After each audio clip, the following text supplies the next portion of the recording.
मसले पे गुफ्तगू कर सके कि सिद्दीक को अली ने नहीं माना था तो काबे के रब की कसम है मैं मोहम्मद के मिंबर पे कदम रखना छोड़ दूंगा।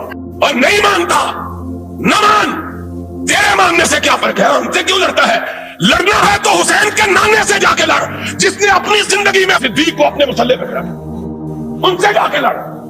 आज नहीं लड़ता तो कयामत के दिन लड़के देख लेना। तेरा शुमार मोहम्मद के साथ लड़ने वालों में होगा, हमारा साथ मोहम्मद की बात पे गर्दन के झुकाने वालों के साथ होगा। तू कौन होता है नहीं मानता? और नहीं मानता तो अली को पूछ उसने क्यों माना था। और आज बात आई है तो सुन लो, याद रखना बात को। और खुदा के फजल करम से उलमा को मुखातब होकर कहता हूं कि तुमने भी ये बात कभी ना सुनी होगी। नबी की सुन्नत के 3 तरीके हैं इस बात के। सुन्नत कहते हैं कौली सुन्नत को, नबी के कौल को, नबी के फेल को, नबी की तकरीर को। एक बात नबी ने कही वो सुन्नत है, करके दिखाई वो सुन्नत है, किसी को करता हुआ देख के उसको उस पर साबित रखा वो सुन्नत है। आओ और मैं तुम्हें बतलाऊं, और नबी ने अबू बकर की इमामत को 3 सुन्नतों से साबित किया है। कौली से भी साबित किया, फेली से भी साबित किया, तकरीर से भी साबित किया। रशी तारी सहाबा मस्जिद नबवी में दम बखुद बहते हुजरा आयशा की तरफ देख रहे हैं, उसके हुजरे की तरफ देख रहे हैं जिसका नाम तुझको गवारा नहीं है,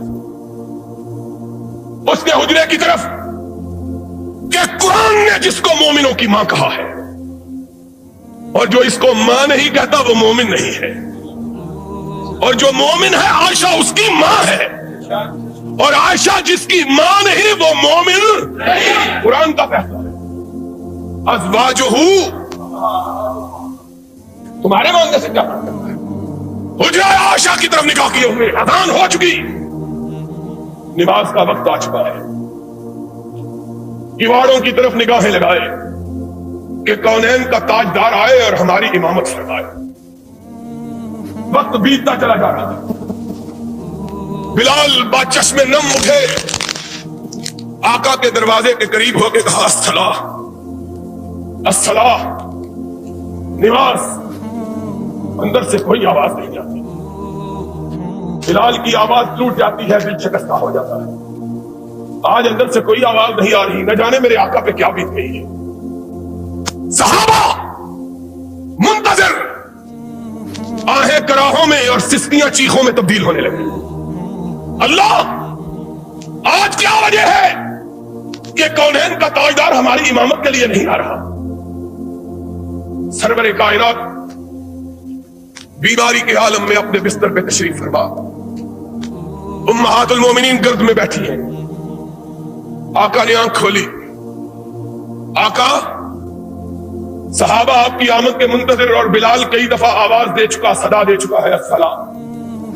निगाह उठाई, फरमाया मुरू अबा बकर फलयुसल्लि बिना, जाओ और फैसला आज इसी बात पे कर लो। कब कहा, किसको कहा और क्या कहा?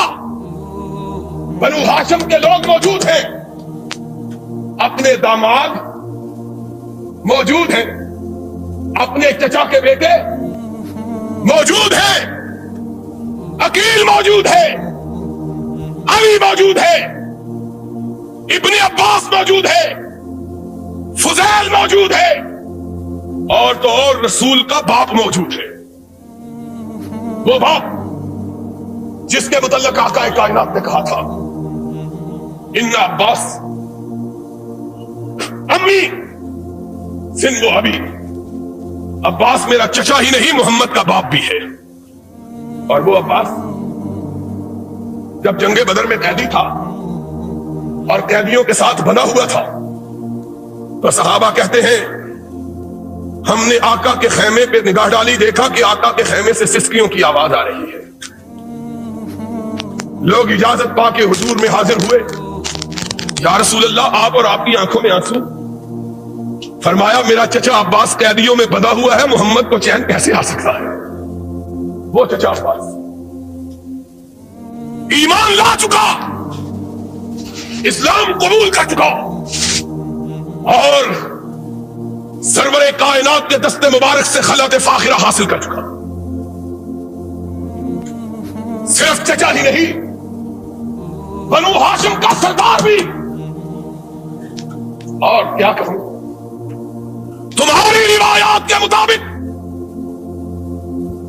حسن بھی موجود ہے، حسین بھی. لیکن امامت کے لیے میرے آقا تو نے پکارا تو کس کو پکارا؟ یہ سارے موجود. کہاں مرو ابا بکر فلیصلی بالناس، جاؤ میرے چچا عباس کو کہو، میرے داماد علی کو کہو، میری دو بیٹیوں کے شوہر عثمان کو کہو، میرے لختے جگر حسن کو کہو، فاطمہ کے جگر گوشہ حسین کو کہو، تم پیچھے کھڑے ہو جاؤ، عائشہ کا باپ آگے کھڑا ہو جائے. مرو ابا بکر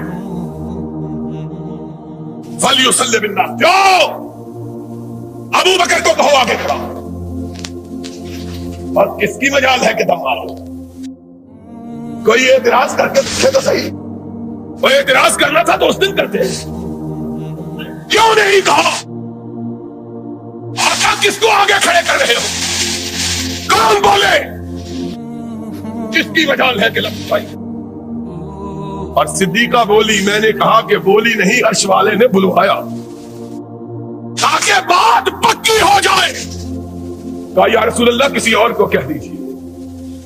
نگاہ اٹھائی، فرمایا لا ينبغي لقوم ان يكون فيهم ابو بکر ان يؤمهم غيره. ابو بکر کے ہوتے ہوئے کوئی دوسرا محمد کے مصلی پہ کھڑا ہونے کی جرأت کر سکتا ہی نہیں ہے. مرو ابا بکر فلیصلی بالناس، جاؤ میرے صدیق کو کھڑا کرو. ہائے ہائے، تیسری مرتبہ پھر خدا نے کہلوایا. آقا کسی اور مسئلہ کس طرح پکا کر رہا ہے.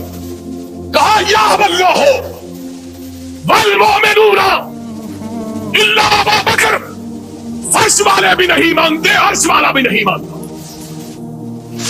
فرش والے عرش والے مانے تو اپنے ابو بکر کو مانے.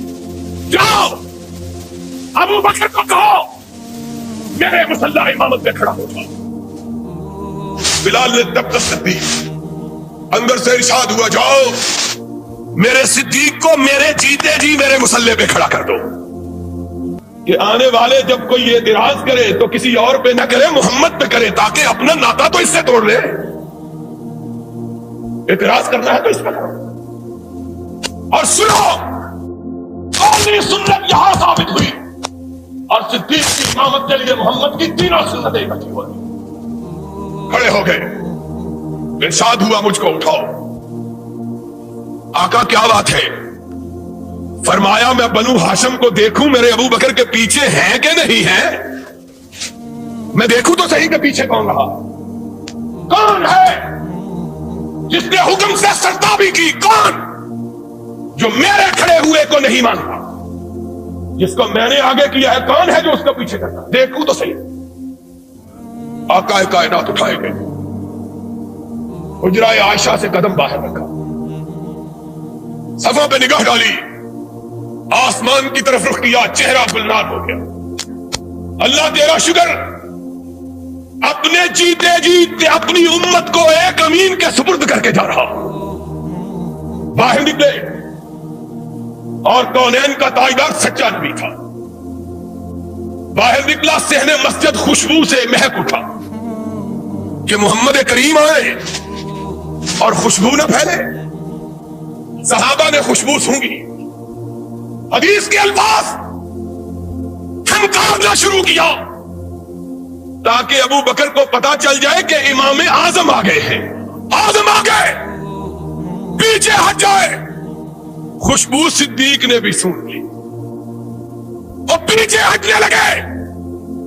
کائنات کے امام نے کندھے پہ ہاتھ رکھ دیا، فرمایا جس کو محمد نے آگے کیا ہے وہ پیچھے نہیں ہٹ سکتا. فعلی سنت سے بھی صدیق کی امامت کو ثابت. پھر اس سے بھی آگے نماز جاری رکھو. محمد نے بھی اسی صف میں کھڑے ہو کے نماز کی نیت باندھ لی جس صف میں صدیق کھڑا تھا. تینوں سنتوں سے ثابت. اعتراض کرنا ہے تو محمد پہ کرو، ہم پہ اعتراض کیا کرتے ہو؟